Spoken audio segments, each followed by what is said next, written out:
with the Elite Eight, week number 5, brought to you by our friends and yours from Yard Barbers. Hate mowing?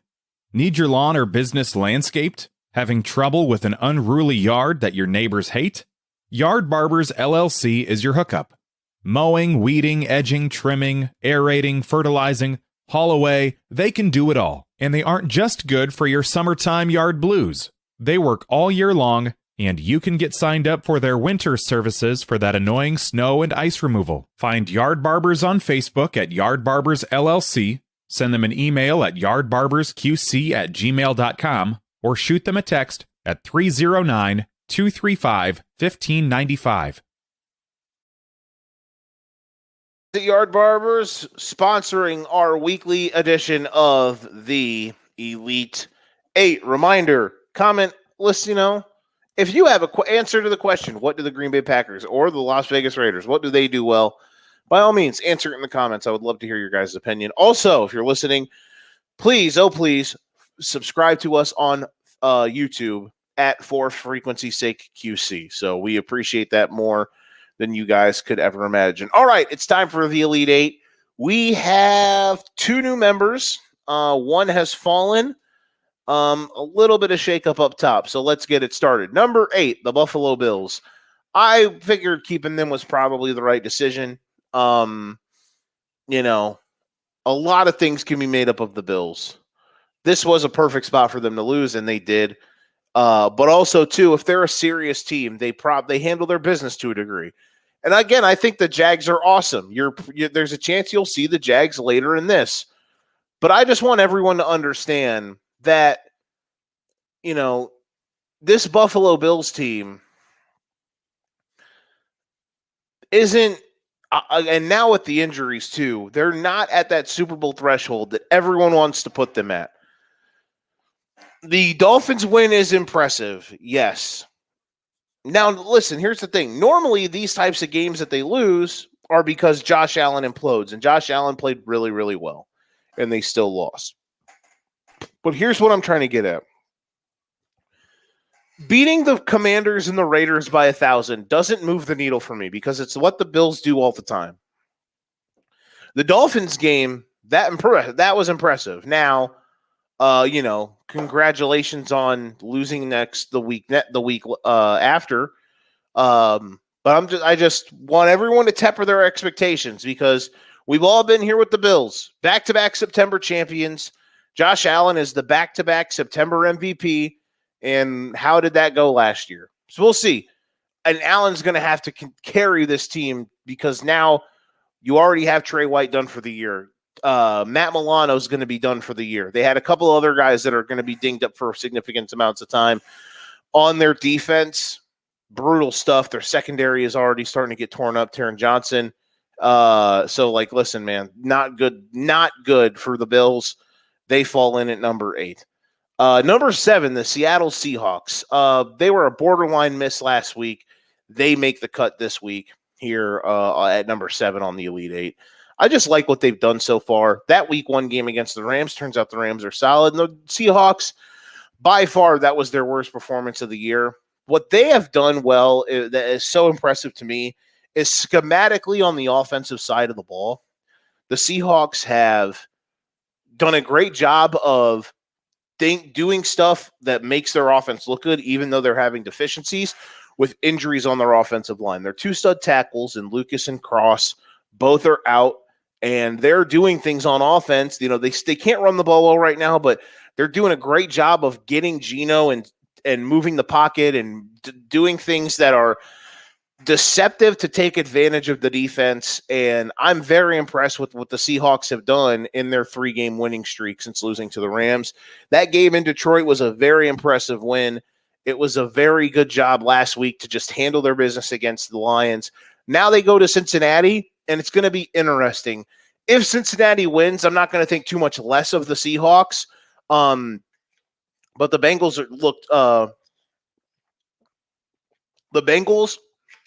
definitely looked the part on Sunday.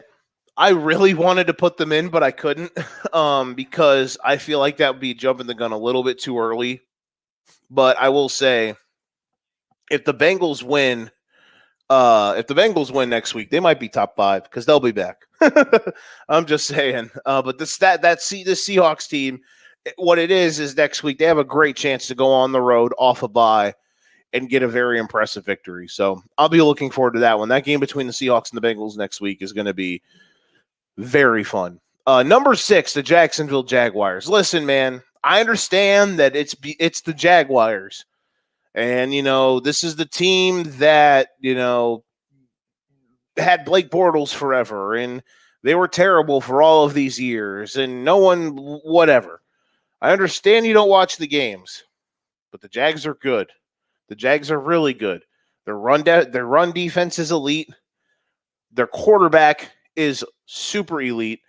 See what I did there? And the team is all elite. No, I'm just kidding, DJ. Listen, man, what the Jags right now are figuring stuff out. Yesterday was the perfect thing to see for the Jags if you're somebody who loves this team and supports them or has investments in what they do in the future, because what they did was show that they have answers when they're in must-have situations. Yesterday, they were winning third down on offense all game long.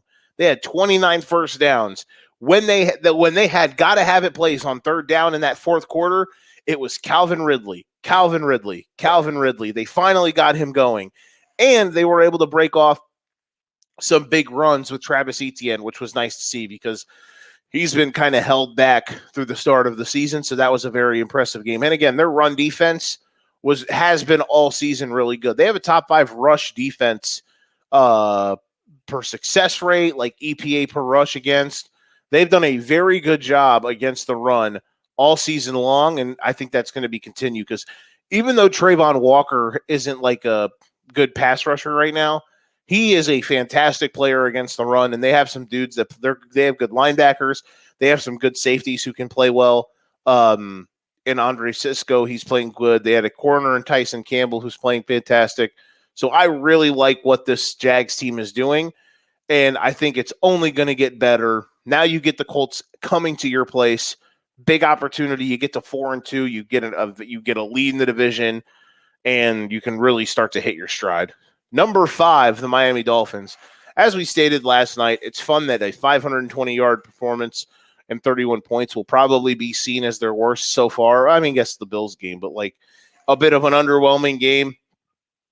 The turnovers from Tua were probably the most concerning thing, just because he does still have some issues when it comes to post-snap that are going to be concerning for me as we continue to go through the season. And I'm going to be interested to see how he does against the Eagles. Next week, I doubt they'll lose, but like the result next week doesn't matter too much to me. Obviously, just find a way to get a win. But I think they should ragdoll the Panthers. The Panthers aren't good.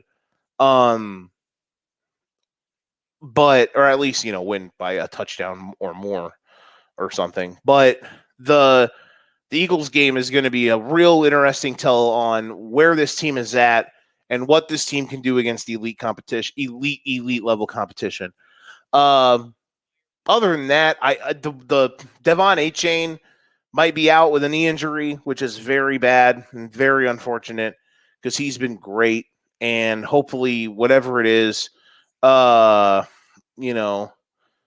it's nothing too serious because he has been very, very good, man, for this team. Just like what he does, it's just a great piece to have.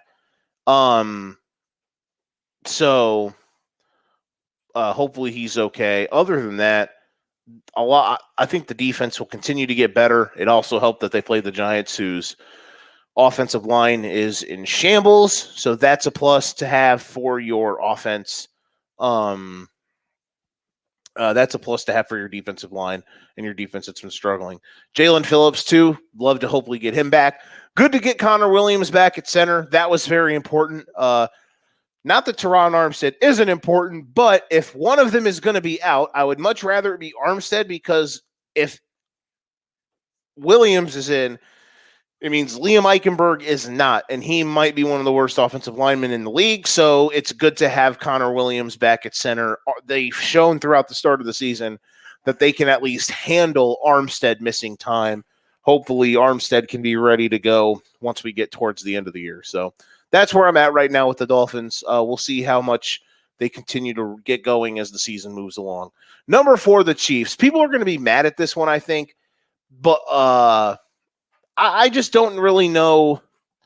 I don't know where to assess the Chiefs right now because their offense doesn't impress me still. Now, I will say the third quarter against Minnesota was nice to see. I would say, listen, the Chiefs can have their moments against absolutely dog shit competition like Chicago or who was it they played? I guess that was really the only bad competition they played because the Jets actually gave them a game. But like the middle stages of the Jets game, they basically sleptwalked. And the Chicago game was just layupville. To see them actually at the half be tied, and there's a portion where we don't think Kelsey's coming back. So to see them kind of have their backs a little bit against the wall and then to just fire off and dominate that third quarter, that was nice to see because it was finally like, oh, look what happens when you don't bullshit around, because that's what the Chiefs have done.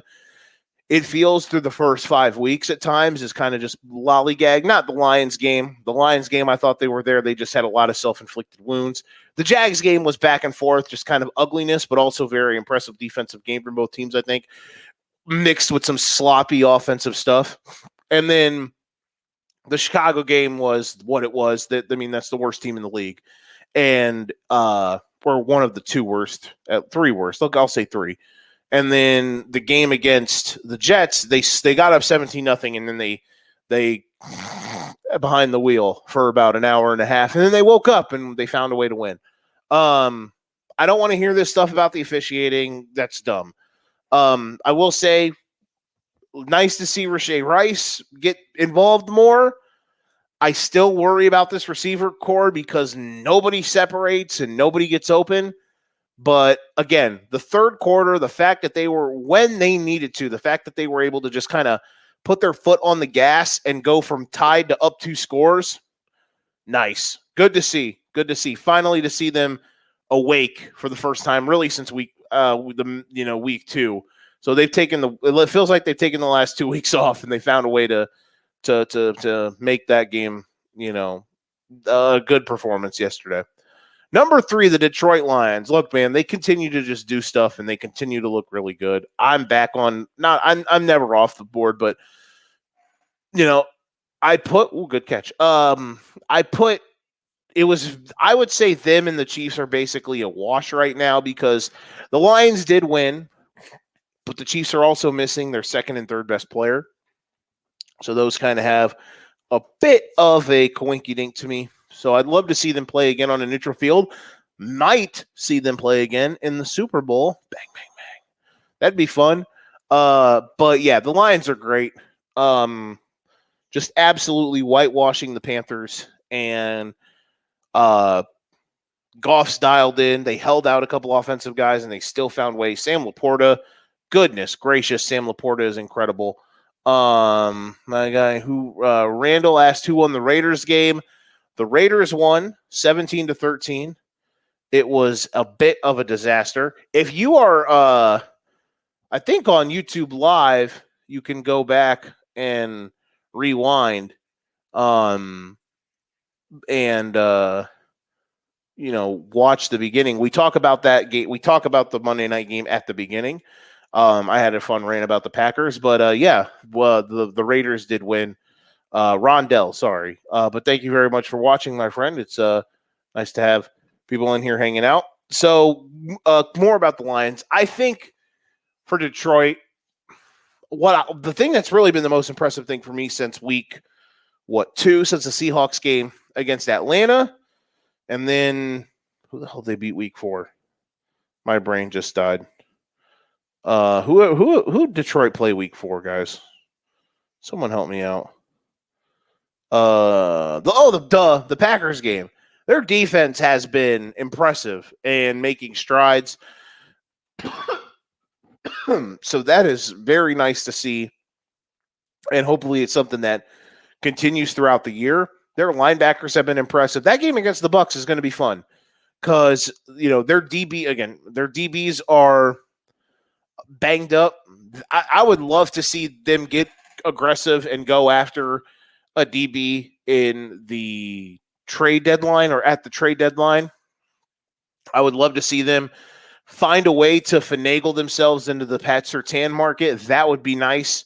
I just would like to see them go get a defensive back because they need it. Their secondary right now is in a really rough spot. Let's see. Let's go. Diamondbacks just won. I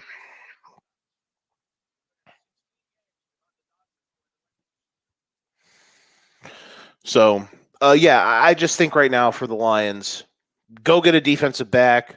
I do think that that's going to be an interesting matchup to see how they cover the Bucs on Sunday, but I do think there's a chance that they are going to be able to pressure the hell out of the Bucs with just 4. So be a fun little matchup there with them in Tampa. We're going to put the old diamond tester up to the Bucs on Sunday against Detroit. All right. Number 2, the Philadelphia Eagles. People continue to say they don't look good or whatever. I think they look just fine. The Eagles are good. The Eagles have played really, really well. Well, I guess not really, they haven't played really, really well. They have played good enough in some games. I thought yesterday was really good for the fact that they just sucked the life out of that game, and the Rams had no answer. They could never get off the field. And look, every time they checked back in on red zone, the Eagles had the ball in the second half. Felt like they had the ball for 2 hours in that second half. It was so damn impressive. Jalen Hurts continues to grow as a, with this offense, with the new coordinators and everything operation wise. And A.J. Brown continues to have some big games. Oh, and guess what? Dallas Goedert plays for the Eagles. That was fun. I'm glad they remembered that. So, yeah, man, everything is clicking right now for them on the offensive side, at least in regards to the passing game and getting guys involved. And they've just found this way of just controlling. Like, they are the best team in the league, I would probably say, at just absolutely, dominating you and keeping you at arm's length because they have the ability to do it in the trenches. Like, they can just control a drive for 8 minutes on offense because of their O-line, and then they can force you to go 3 and out because of their D-line, and then the cycle starts again. And, they got dudes everywhere. Jalen Carter, man, I mean, Jesus Louises, he is a player. And what they're doing right now, Hassan Reddick is back to playing really good. His last 2 games have been very, very dominant. So, this Eagles team's just going to keep doing them, man. And every week, probably people are going to say, well, they don't look good or whatever. Is just don't listen to them. Like, the Eagles are fine. Again, 2 weeks from now, that Dolphins game will be a very nice barometer on both teams to see exactly what is good in the hood, or who's who in the zoo, as some folks would say. They play the Jets next week. I expect them to physically overwhelm them, and then that Eagles Dolphins game on that Sunday night. Whoo, baby, that one's going to be a doozy. All right, and of course, number 1, the Monstars, the super team, the 2012 Heat, Miami Heat, 2013, that was a better team. The 2017 Warriors, all wrapped into one, the San Francisco 49ers. This team is loaded. This team is full of freaks. I don't exactly know what else to say at this point because the gap is where it's at. And I believe that, what this team has done so far is so clear cut. Like, the gap between them and the rest of the field, I think the gap between them and 2, I can't say that, because I do think right now in the NFL, I think we have I think if you broke these into, I think if I redid that tiers list today, I would have the top 4 in San Francisco, Philly, Detroit, and Kansas City. Even though I think San Francisco is clearly the best, I would have them grouped together because Philadelphia and Detroit and Kansas City can all match up with the Niners in the trenches, and they can all, like, the Chiefs aren't going to be scared, obviously. The Lions aren't going to be scared. The Eagles aren't going to be like, none of them teams are going to be scared of the Niners or overwhelmed by the moment like a certain team from the, lower parts of Texas is. I think Dallas is down there. Anywho. So those teams are all able to hold up with them in the trenches, and they're just, obviously, they're not going to be scared of them. They're not going to be, they're not going to go into that game with any existential or whatever the fuck doubts. Then I'd probably have like Miami and Jacksonville, Buffalo, Seattle to a degree, like all in the next tier together. And then you kind of start filling stuff out from there, like the Bengals and the Rams. You'd have together the Browns, the Ravens, in those types of areas. So that's right now where I think when you look at it as a tier-based system, the Niners are just so dominant, and we'll see. We'll see if they can keep it up against Cleveland. That game's going to be very interesting next week, just for the fact that, the best team each week has gotten beat the next. And we might be talking about that game a little bit more in the Sinister Six if that line keeps crawling up, because, if they could cover against the Browns, that'd be pretty damn impressive, because the Browns, I think, are a really good defense. So we'll see. Hopefully Deshaun plays. That's going to be my biggest concern. But regardless, what the Niners have done has been so good. So Niners at 1, Eagles 2, Lions 3, Chiefs 4, Dolphins 5, Jags 6, Seahawks 7, and the Buffalo Bills at 8. Again, this was the Elite 8 presented by our friends and yours at Yard Barbers. Hate mowing? Need your lawn or business landscaped? Having trouble with an unruly yard that your neighbors hate? Yard Barbers LLC is your hookup.